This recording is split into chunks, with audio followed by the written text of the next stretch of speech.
Assalamualaikum warahmatullahi wabarakatuh. Alhamdulillah, kembali bersama Uzem Zulkarnain El-Maduri berbicara NU dan Muhammadiyah dalam pandangan ulama NU. Ini sangat menarik karena ujung-ujungnya berbicara bantuan Wahabi terhadap NU yang begitu besar, yaitu sekitar 600 miliar ya, dari Emirat Arab tuh. Kan banyak Wahabinya itu di situ. Nah, yang menarik tentang pemikiran Muhammadiyah dan pengaruhnya di kalangan NU ketika itu, termasuk bagaimana masyarakat Muhammadiyah menanggapi NU dan Muhammadiyah ketika seorang ditanya tentang mayoritas agama di Madura misalnya. Mereka menjawab mayoritas agama di Madura 90% agama NU. Jadi bukan agama Islam ya, agama NU. Ini menarik saudara kalau kita cermati dari cerita ini. Tetapi mari kita dengar ceramah beliau ini.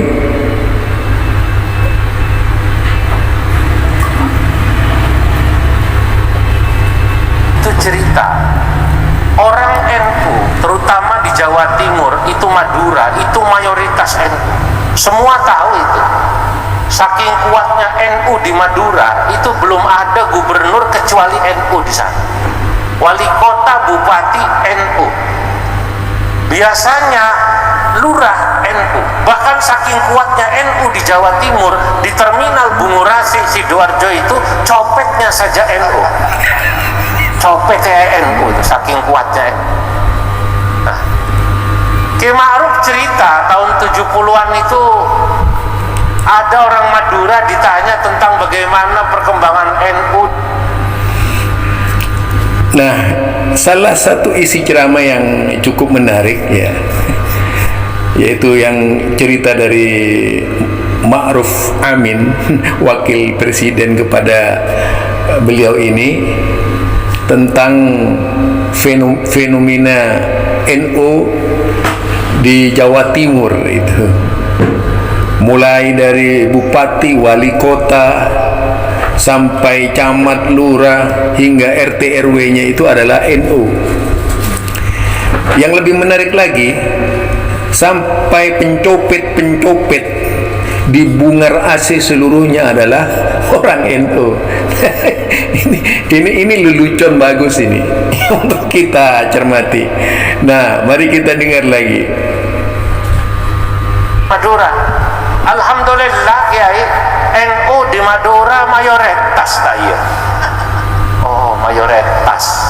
Mayoritas itu berapa persen kata Pak Kiai? 90% Pak Kiai. Oh, pikir Kiai kalau NU 90%, berarti yang 10%-nya Kristen, Katolik, Hindu, Buddha, Konghucu.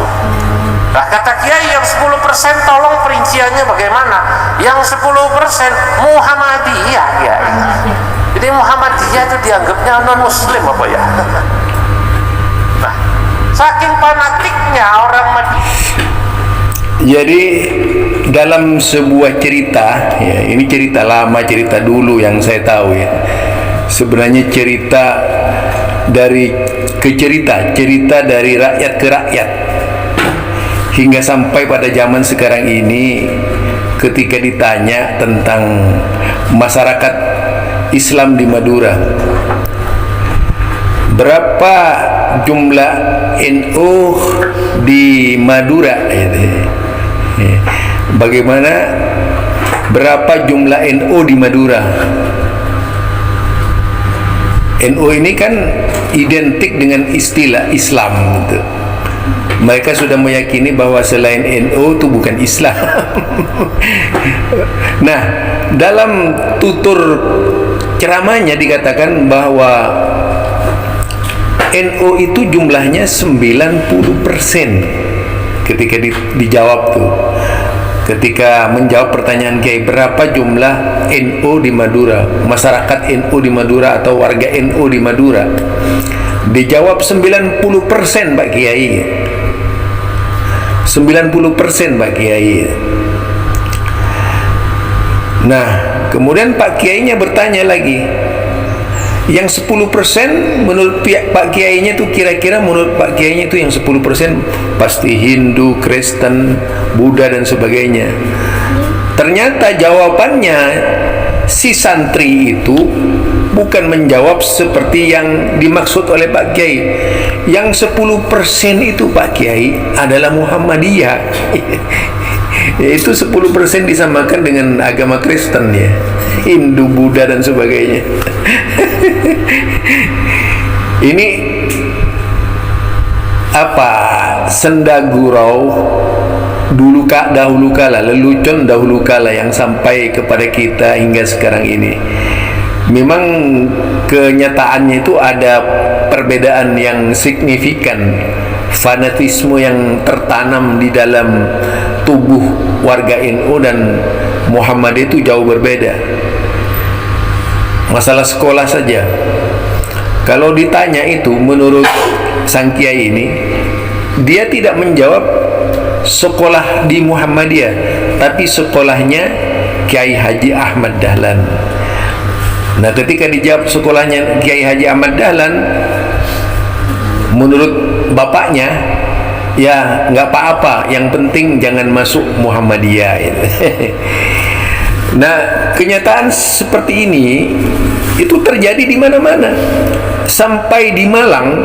Benar atau tidaknya dari alumni-alumni Malang yang ada, sampai mendatangkan guru yang dari luar Muhammadiyah untuk mengajari FAI, Fakultas Agama Islam di Muhammadiyah, tapi dengan metode pemahaman yang biasa dilakukan di luar Muhammadiyah. Karena jelas di UMM saja, yang masuk UMM, kalau kita cermati, kita teliti, mereka yang masuk UMM itu Universitas Muhammadiyah Malang, mayoritas itu bukan dari Muhammadiyah, tapi dari luar Muhammadiyah. Itu persoalannya gitu. Jadi persoalannya begitu. Nah, tentu saja dibuatlah berbagai macam kebijakan yang dilakukan oleh mereka. Sebagaimana terjadi di Jakarta, akhirnya arus budaya itu masuk kampus, budaya asing lah, budaya di luar Muhammadiyah itu masuk kampus. Ya, budaya di Malang itu ada arus pemikiran di luar kampus yang masuk kampus. Kemudian di Jakarta juga ada budaya luar kampus yang masuk kampus. Contohnya, ketika Bapak Makmun Murad itu ada acara misalnya, itu membaca sholawatan model-model yang biasa dikembangkan oleh Nahdlatul Ulama. Sebenarnya menurut saya ini adalah sebuah kemunduran, bukan Muhammadiyah berkemajuan, karena eksistensi Muhammadiyah tidak mampu menghadapi gempuran budaya. Maka yang demikian dianggap sebagai salah satu cara menembus tabir-tabir di Muhammadiyah, hingga banyak orang-orang yang tidak terdeteksi itu bergabung dengan Muhammadiyah gitu. Ini masalahnya ya. Barangkali itu dari pemaparan tentang keadaan Muhammadiyah dan NU. Bagaimana pengaruh luar itu dibawa oleh mahasiswa, bukan oleh dosen yang terpaksa, yaitu kalangan rektor dan seluruh anak buahnya hingga ke bawah dan pengelola Muhammadiyah terpaksa tunduk kepada kemauan mahasiswa yang mengadakan acara-acara sesuai dengan budaya setempat yang biasa diperingati oleh Nahdien itu. Ini terjadi juga seperti saya waktu ceramah di Brebes misalnya. Ada sejumlah ribuan orang yang datang ke sana Tapi kemudian ketika disambut mereka menggunakan Rabbana, sama seperti disambut di NU itu, Tala'al badru alaina, itu. Jadi akhirnya Muhammadiyah budayanya bisa menjadi mati gitu, budayanya mati. Muhammadiyah sendiri tidak bisa mengembangkan karakter kemuhammadiyahan di paham lain, ya, artinya tidak punya kekuatan. Akhirnya apa yang terjadi itu tadi, hampir wilayah-wilayah Muhammadiyah yang basisnya adalah mahasiswa dari NU biasanya lebih tunduk kepada kemauan basis. Inilah yang merubah cara orientasi perguruan tinggi Muhammadiyah. Barangkali ini sekedar pandangan saja ya tentang Muhammadiyah, meskipun banyak. Yang jelas, kapan bisa Muhammadiyah memberikan pengaruh jika Muhammadiyah tidak melakukan terobosan-terobosan yang lebih tepat sasaran sehingga dapat merubah cara orientasi dan berpikir yang ada dalam masyarakat terdidik tadi. Padahal mereka adalah mahasiswa tetapi tidak bisa terlepas dari budaya. Artinya tetap saja kuliah di Muhammadiyah, tapi kalau bisa mengembangkan karakter pemikiran NU di Muhammadiyah. Ini saja. Assalamualaikum warahmatullahi wabarakatuh.